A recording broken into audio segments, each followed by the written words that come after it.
Hi everyone, myself Kiran, Assistant Professor, Department of Electronics and Communication, Rajagiri School of Engineering and Technology. This video is part of the lecture series for ECT205 Network Theory as part of IPJ Abdul Kalam Technical University. In the last video, we discussed about Thevenin's theorem and how a network can be reduced to its equivalent Thevenin representation. And by equivalent Thevenin representation, I mean a Thevenin voltage source in series with a Thevenin resistor. In this video, we will be covering about Norton's theorem and we will be discussing about equivalent Norton representation and how to generate this equivalent Norton representation for different cases of networks. All these things will be covered in this video. As we have discussed in the case of Thevenin's theorem, Norton's theorem is also applicable for a linear two-terminal network.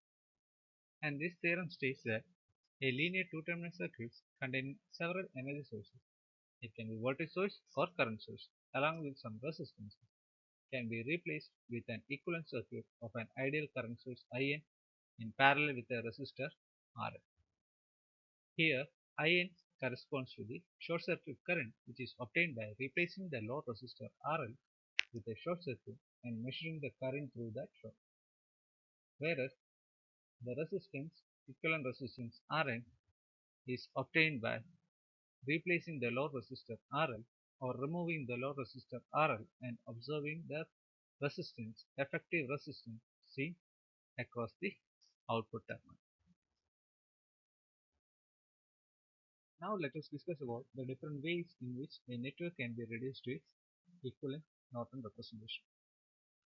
So the entire process of reducing a network to its equivalent Norton representation depends on the type of network elements present in the network.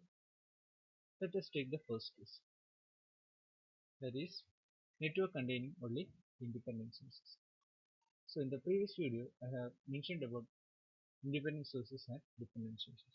Why we call them as independent source and dependent sources, right?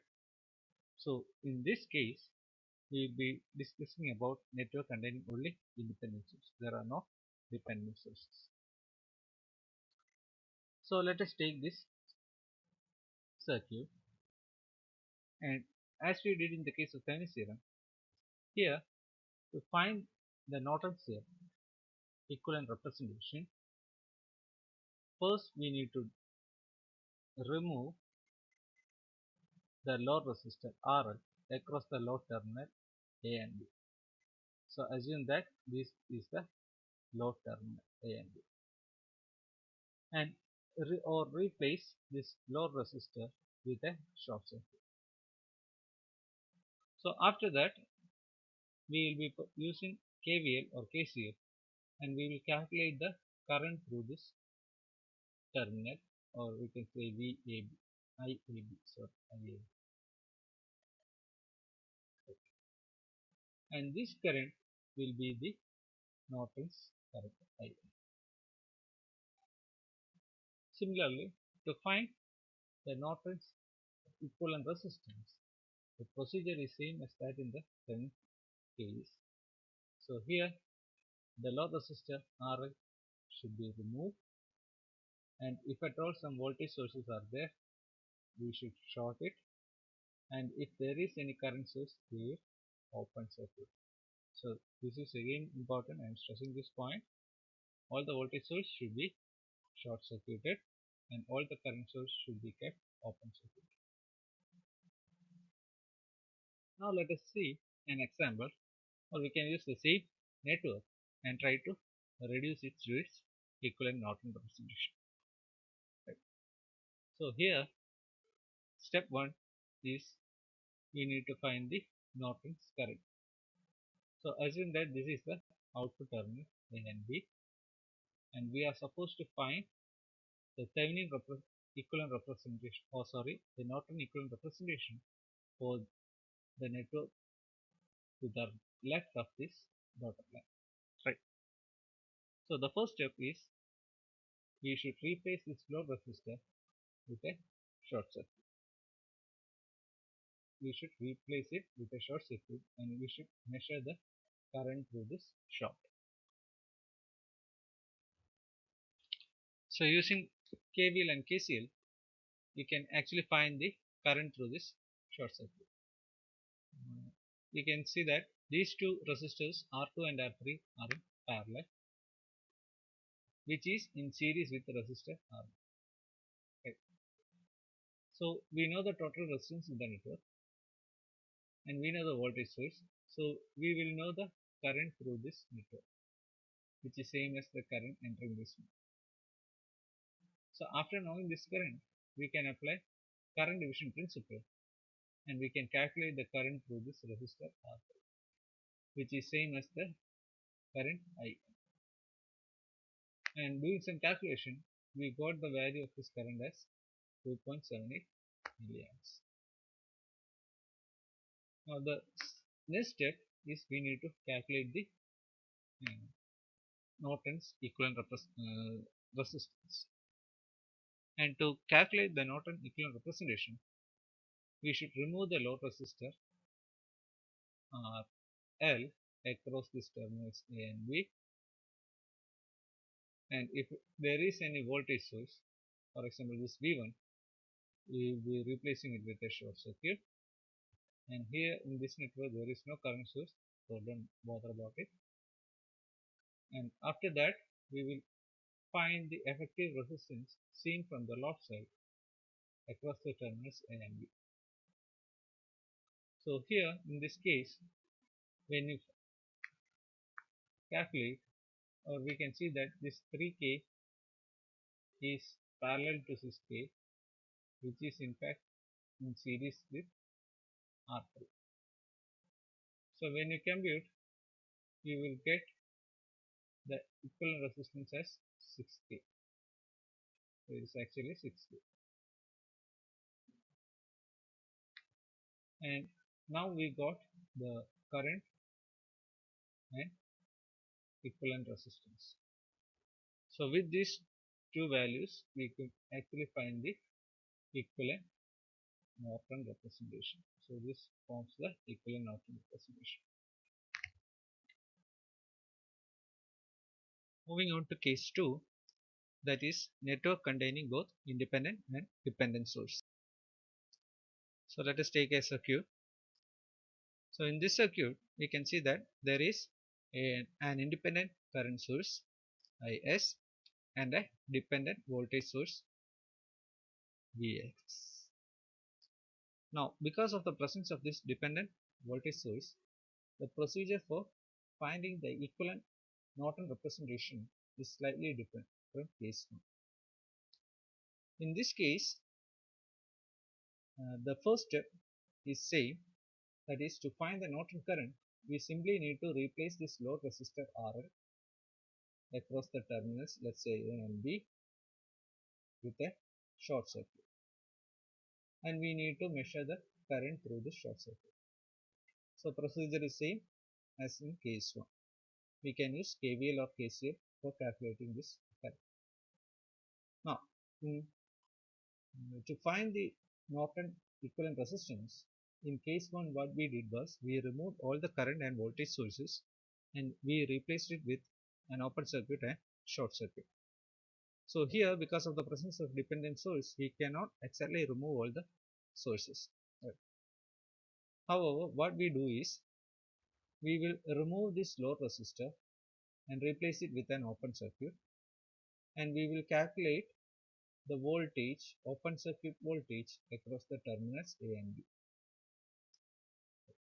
So after knowing this open circuit voltage, if you take the ratio of VOC with IN, the Norton current, you will get the effective Norton equivalent resistance.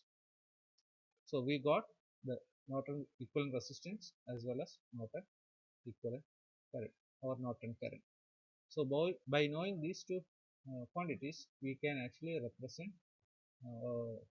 form the Norton equivalent circuit across the load RL. To make the concept clear, we shall solve the previous network. So in the previous network, I have already replaced the load resistor with a short circuit. So for step 1 is we need to find this short circuit current, which is the Norton current. So to find this current, we need to analyze mesh 1. In mesh 1, we need to perform KVL. We need to perform KVL. So to perform KVL, we need to find the voltage across this 5 ohm resistor R. So current through this resistor is 2 amps, which is same as the current source by this current source. So 2 into 5, it gives you 10 volt. And the polarity is plus minus. We know that current enters through the positive terminal of a passive element that absorbs energy. Now by applying KVL, we will get 2Vx equal to 10. So it is safe to say that Vx is equal to 5 volt. So since Vx equal to 5 volt, the same voltage will appear across this resistor R. Same voltage will appear across resistor R. So the current IN will be V by R, which is equal to 5 by 3 amps. Now to find Norton equivalent resistance, we have to find the open circuit voltage first. So to find the open circuit voltage, we need to replace the load resistor with an open circuit and calculate the VOC. So again, to find the open circuit voltage, we need to analyze mesh 1. And by analyzing mesh 1, we will get the voltage Vx as 5 volt. And since in mesh 2, the current is 0 because it is open, current is 0, it is safe to say that VOC is same as Vx and is equal to 5 volt.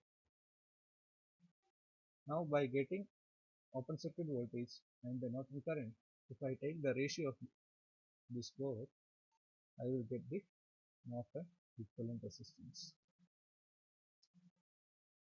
So by knowing Norton equivalent resistance and Norton current, I can form the Norton equivalent representation of the network across the load R.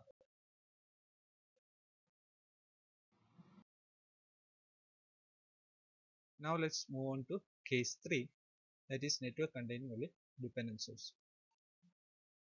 Let us take a circuit. So we can see that this circuit contains only dependent sources. It is a current dependent voltage source. The procedure is same as that in Thevenin's theorem.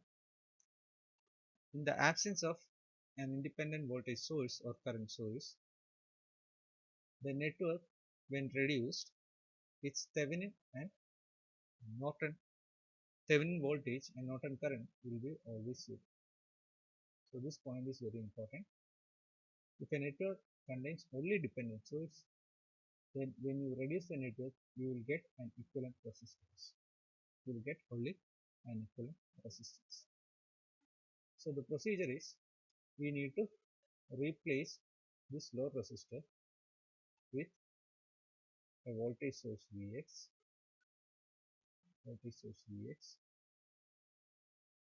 across the load resistor AB, and we need to calculate the current source by this external voltage source.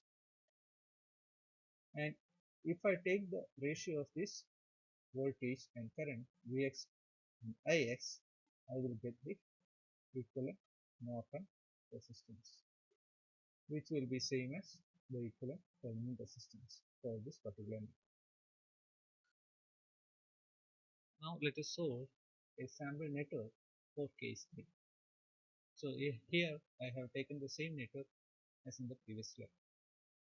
Now when you analyze this network, we can see that it contains only a dependent voltage source, a current dependent voltage source.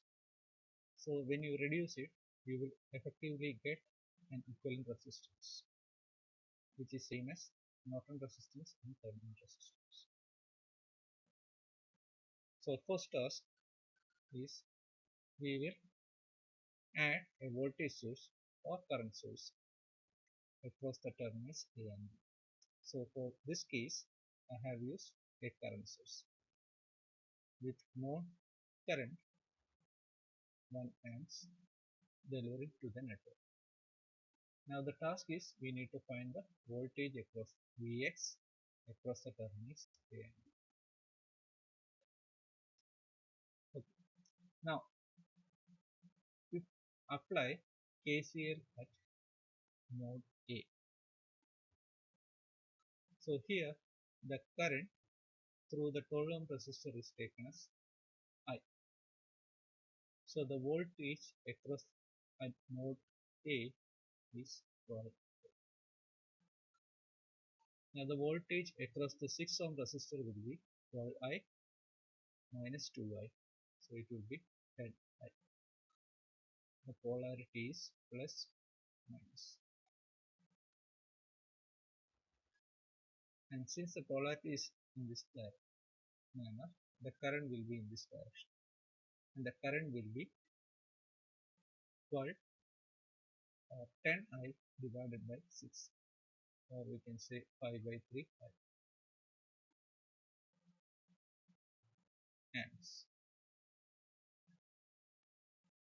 So by applying KCL at this node, I can write 5 by 3I plus I is equal to 1 amps. So I will get I equal to I is equal to 3 by 8 amps. I equal to 3 by 8 amps. And the voltage across the terminals A and B will be same as this 12I. And when I compute, I will get Vx equal to 4.5. So I got the voltage Vx and I got the current Ix. So if I take the ratio, I will get the equivalent resistance as 4.5. Here it is Norton in this in this case. So the equivalent representation will be an effective resistance of 4.5 ohms is connected across the terminals A and B. Norton's theorem is also applicable for AC circuits.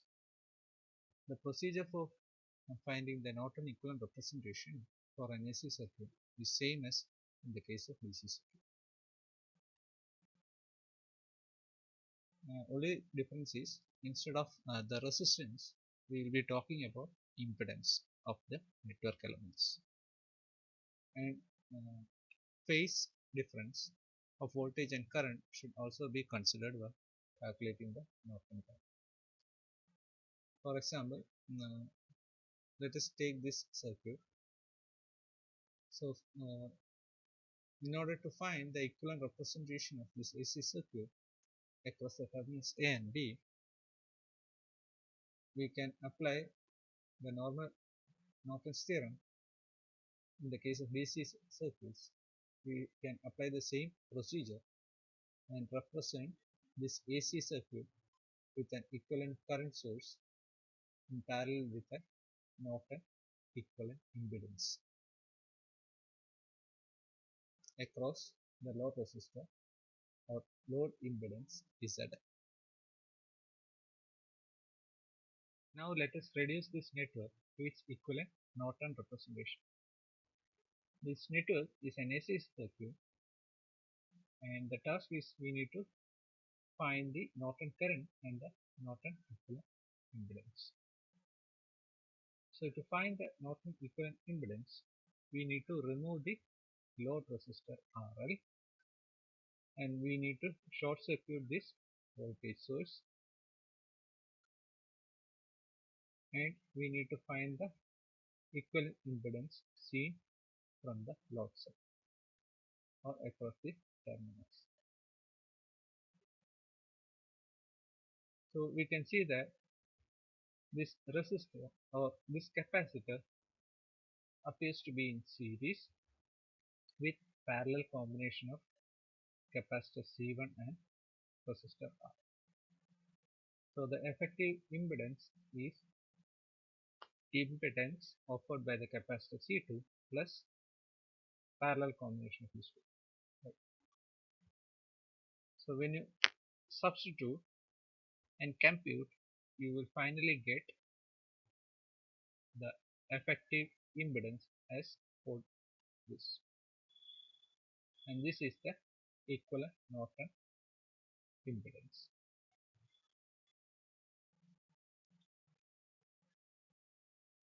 So next task is we need to calculate the Norton's current. So to calculate the Norton's currents, we need to remove the load resistor RL and replace it with a short across the terminals A and B. And when you analyze this network, we can see that the current through the short A and B is same as the current through the capacitor C2.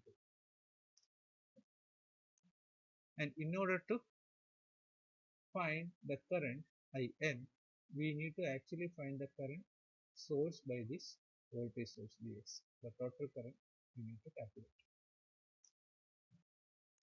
And in order to calculate this total current, we need to calculate the impedance seen by the voltage source Vx. So when you analyze this network, we can see that the capacitor C1 is in series with the resistor, parallel combination of resistor R and C2. And when you compute, you will get the impedance offered or seen by the voltage source Vs in Cartesian coordinate system or rectangular coordinate system. And we need to convert it to polar form. So when you convert it to polar form, where the magnitude is given by root of a square plus b square, where a is the imaginary part and b is this, sorry, a is the real part and b is the imaginary part.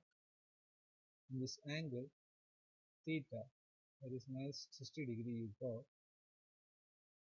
is by taking tan inverse b by a. Tan inverse b by a.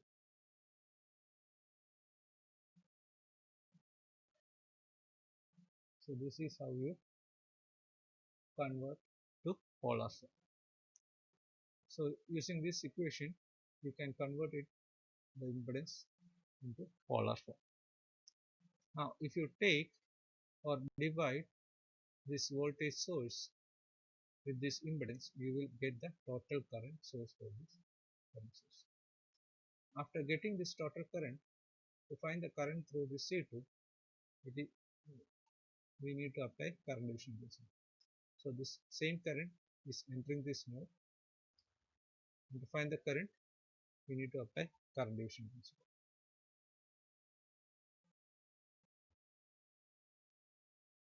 And by applying current division principle, you will get the current IN in polar form. So we got the Norton's current as well as Norton's impedance, and we can represent this network in equivalent Norton representation.